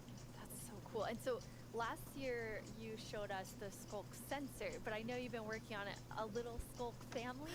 It's a Skulk family. Like, yeah, maybe they're not so cute. Not so friendly, no. Yeah, last year we focused a lot on the Skulk sensor, but since then we've kind of been trying to figure out what do all the different blocks in the Skulk family do. And one of them actually is something called a Skulk catalyst. And the main thing about the Skulk catalyst is it's actually what causes the Skulk to spread. As you can see here, whenever a mob dies, such as a zombie, near the Skulk catalyst, it actually spreads Skulk underneath it. And the amount is based on how much XP that zombie would have dropped. Wow. So, you know, the Deep Dark, it's kind of Whoa. overgrown with all these Skulk blocks, so that means that... Yo, you can make a Skulk farm. Quite a lot, yes. Make it less. Okay, so Silk Touch is not going to be required to get the Skulk. Oh, and as you can see here, when you mine... Silk Touch Hoe. Oh, that's cool. Yes, Yes, and of course, if you still want to get some of the blocks... I really hope this gets added to the experimental features by the end of the stream. And then we have the Skunk Shrieker. So when this block is activated, it's gonna give that really scary shriek sound that we heard now. Whoa. And it also gives this darkness effect, so it's like pulsating darkness. Whoa. You even see now when you're sneaking and you step on a skulk sensor, even sneaking it will activate. Wow, okay, definitely not a friendly family. No. And I will say to our younger viewers, in a minute we're gonna show you a clip that's a little scarier. But I mean, Brandon, those have so many things that play with them. Like, the LA1! I think the Skull Catalyst is going to be... The LA1! Is, you know, when you could create a mob farm with it, like through the tech community. Usually when a mob dies... Dude, the friggin' LA1! ...player actually kills it. So with this, you might be able to create some sort of XP farm. Yo! And you can be like... Okay, cousins, you gotta by yourself at some point go back in the stream and look at the skulk stuff that you missed. It is insane. Copper Golem was great, but yeah, it's not gonna be added. It would have been great, but we don't need it. We just don't need it. In my opinion, at least, we don't need it as much. Sorry, I'm kind of hyped up. I don't want to be rude. I know you're the only person watching, but still. Yeah, I mean, that's an interesting question. From the art side, we actually had the inspiration behind the human larynx, which is like the vocal... I don't know why they do that. That is a very good question. Represents kind of creating sounds. And from the gameplay perspective, we wanted to make sure that... At least there's modders out there that, like, replicate it. in a way that you can avoid it. So usually you can kind But of... sadly, that does require Java Edition. Skull Shriekers, then the warden won't come. But because if you do, it's a good way to interact with, keep the community and they're interacting. Oh, look at this! Look at this!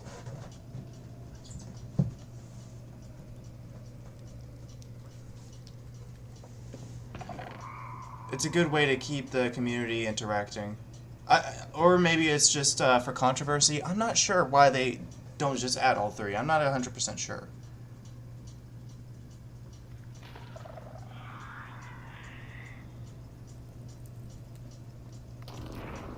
What the frig?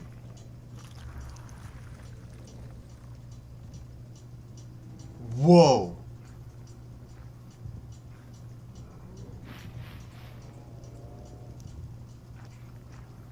What the frig?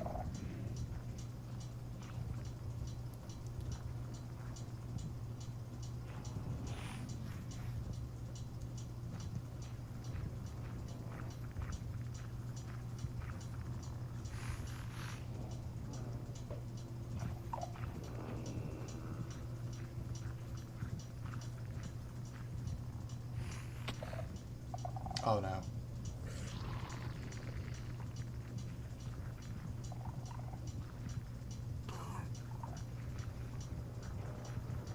Yo, that thing is strong!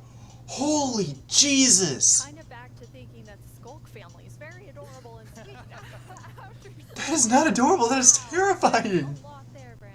Oh my god! I mean, the first thing is that the warden actually emerges underground, so that means you know that wardens are kind of in the deep dark, in the walls, under the floor, and it also has developed a sense of smell, so of course dude, around and tried to be this warden gets its own freaking biome! But unfortunately, the warden's still going to be able to sniff you out and find where you are, and if it sniffs you while you're really close by, then it's going to start noticing you. Wait, so basically the warden is like, smell that? It's happening, and just like going for the Pretty much, yes. It's not going to be... Oh my god, they added a sense of smelling to that thing. That is terrifying. I don't remember them showing this last year, but it's good that I know this now, because this is amazing. This is freaking amazing. Oh, in case you don't know, any area that you have already generated, whenever they add the extra levels of below ground, they're going to be much for joining us. They're going to be putting that into already loaded chunks. So it's not gonna just just gonna extend the chunks into a completely different area. It's not gonna be like that. So that's like a really good thing to think about, like. But also think about like the exaggerated hills and mountains that you would want to have in some really good biomes. Oh. And then the other part you said is really this more. All right, bye. Thanks for tuning in. You know, the atmosphere of Minecraft. Yes, so we want to like celebrate the wilderness of Minecraft, and one thing we want to focus on is immersion. So when you play Minecraft, we really want you to feel that you're inside the Minecraft world. Actually, like we are now. So beautiful. And we also want to focus, or have focused, on biome diversity.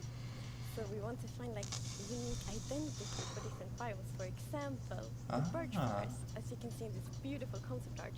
So in the birch forest, we want it to be like light and peaceful, and the sun. That looks really nice. The trees are taller.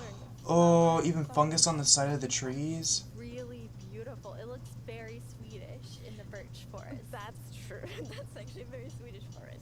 Yeah, it's gorgeous. And then you have, so you want to add more atmosphere to the different biomes, but there's one biome that you want, I mean, I would say you're giving it quite an overhaul. It's getting a lot more in the wild. Yes, that's true, and that's the swamp. Ooh. So amazing. It's such a beautiful concept art, and as you can see here, even little lilies on the lily pads. It really is. It's amazing. So we have another one of our game That's so cool. Here, and our Fireflies as well. Oh my gosh. Corey, welcome, Corey. New mini mob. Hey, it's absolutely wild. Or maybe just visual effect. The puns are so quick to start. It's Corey after all. Yeah, it's very on brand. So you're going to tell us about all of the, I mean, there's a lot of exciting things coming to the swamp. So what are we getting? Yes, there are a lot of awesome things coming. The first of which is the boat with the chest in it. What? That was voted out with the frog last year. Yo, they're actually adding that. Oh my gosh, yes.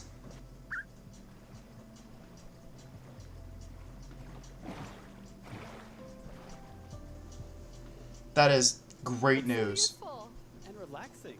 Yes, and especially now, you know, in Caves and Cliffs Part 2, we have even wider rivers, so it's easier to travel on water, so it's gonna be like extra useful. Yeah, and like in the aquifers as well.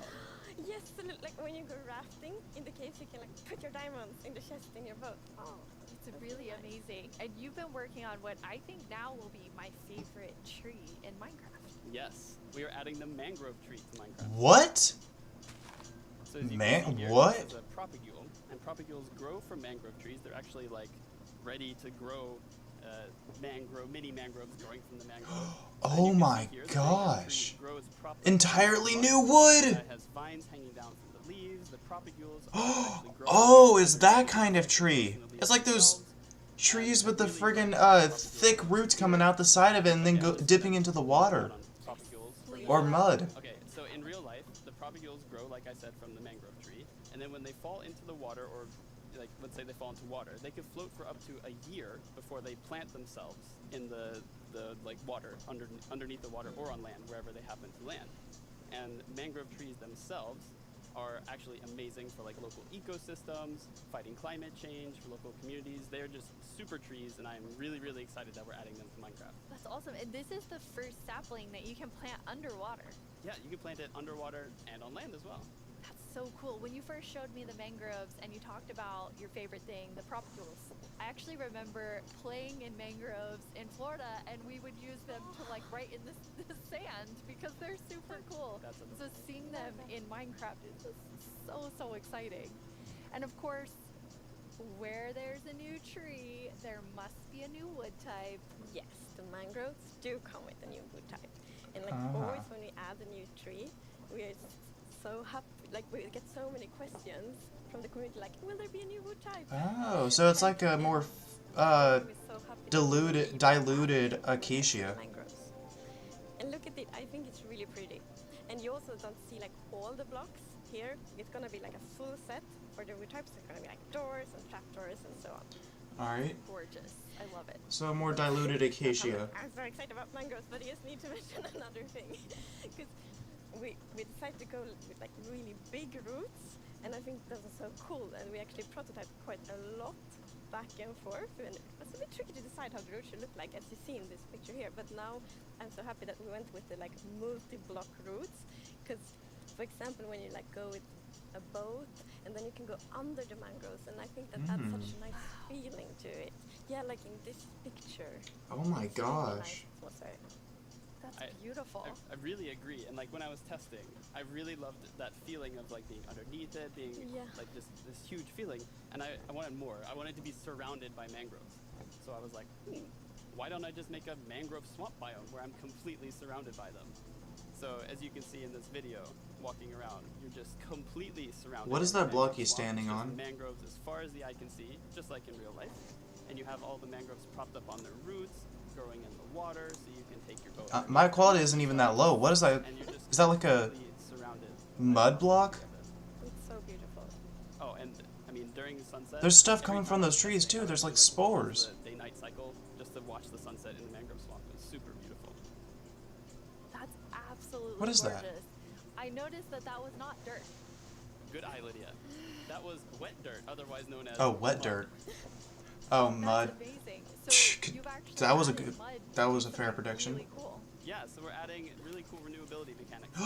Oh, that's so cool! And pour a water bottle on it, then you can get more mud. And then the other one is if Renewable clay!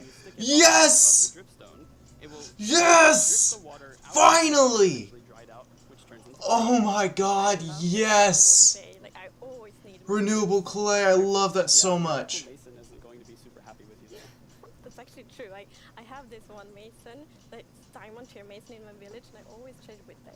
You're taking a villager's job. They might be a bit upset now, but still renewable clay. Yeah, it's really, really cool. And you're also using mud to make a new block. Yes, we're also adding mud bricks. Oh, that's right, you are able to buy them from villagers, aren't you? I feel kind of stupid now. Ooh, mud bricks. That doesn't act, that has a good hue and contrast to it. But it is really cool, like to build. Looks very nice. Goes well with the acacia door. No, wait, that's the I can't remember. The look of them. They're I can't remember which so kind of wood that is. We have a What kind of door that creator is. between the two of you. I think it's acacia. I'm not sure. 私からの質問はねこちらになります。どうして泥レンガを追加することにしたのでしょうか。 I'm so excited they asked this question because I really wanted to answer it.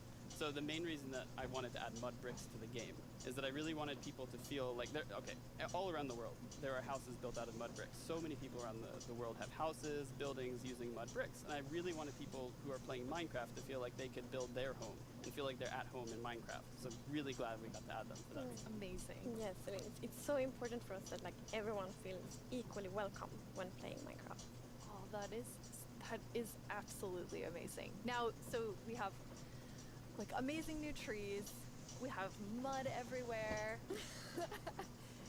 We definitely need something very cute. Yes. Well, very cute and quite derpy because we're adding frogs. They were adding the frogs anyway? Those dudes were voted out too!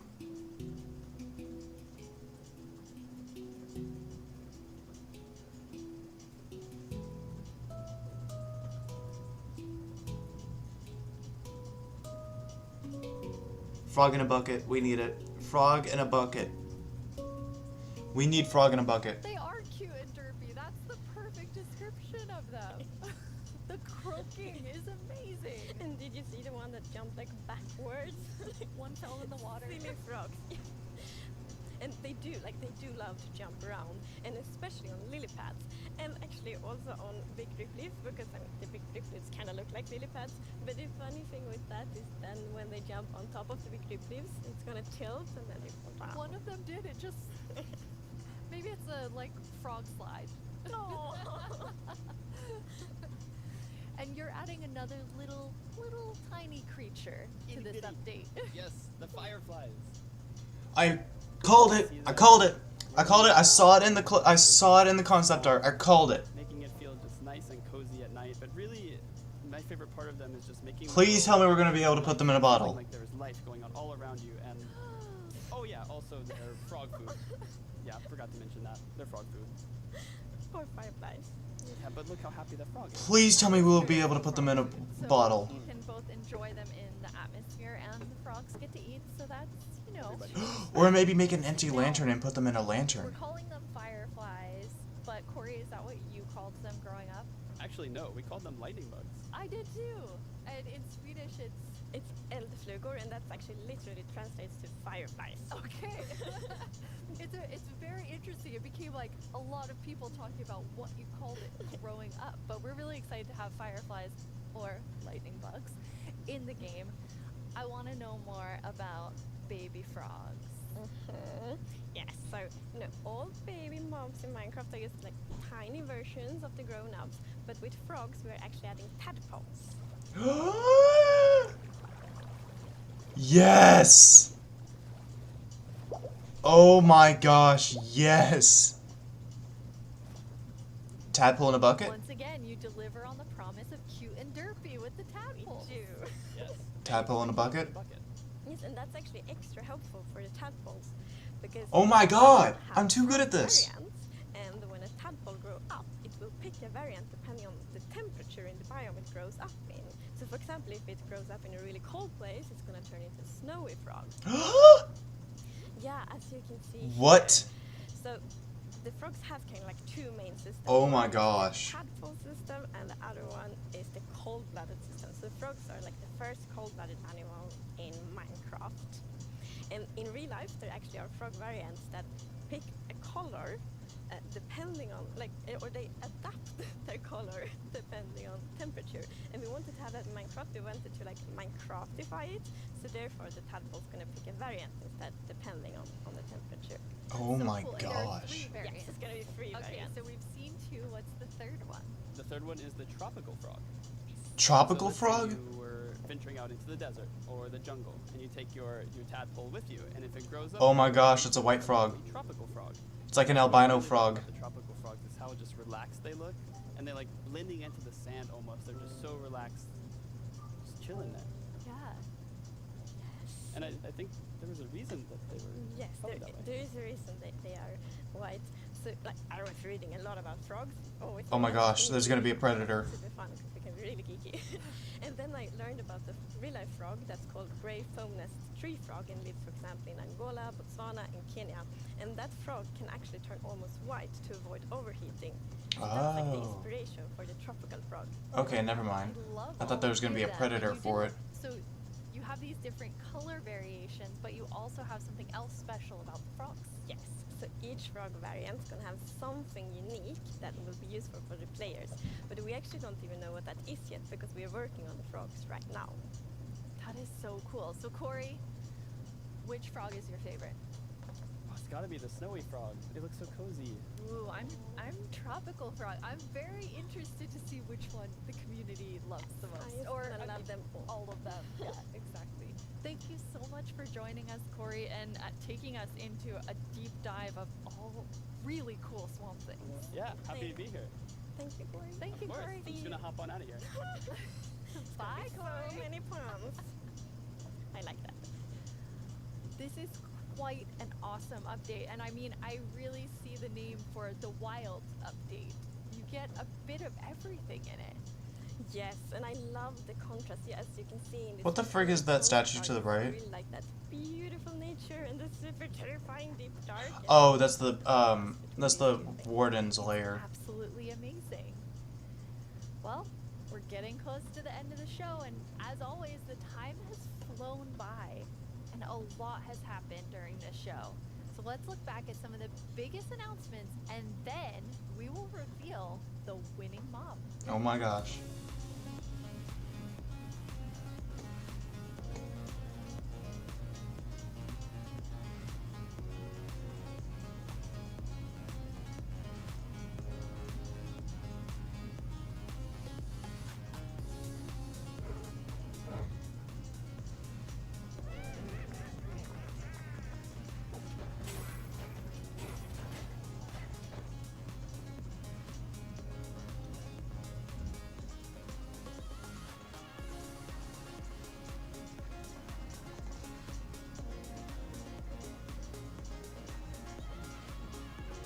Yeah, there's spores coming from those trees.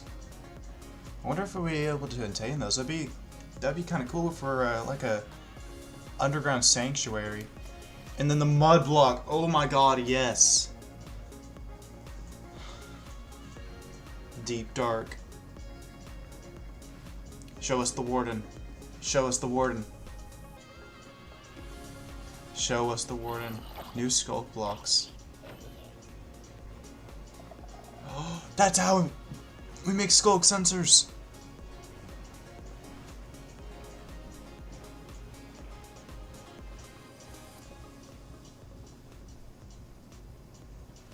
Now it's time to see what mob you chose to add to the game.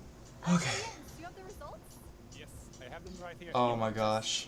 Wow. Yes. You really came in style. Yes, sir. Thank you so much. That looked really comfortable. Okay, but now it's time to announce the winner. Okay, and the winner is the LA. Yes! Wow. Yes, I'm super happy about that. Yes! Lovely, lovely mom. That is so exciting. So Agnes, when can everyone expect the LA?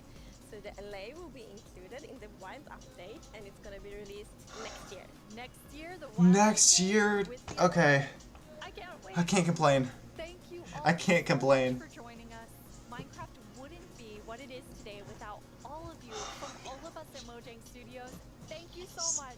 Bye. Yes. Oh gosh.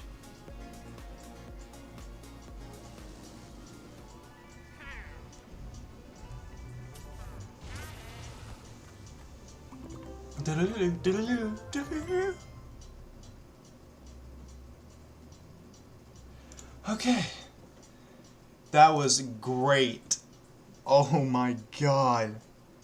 Yes.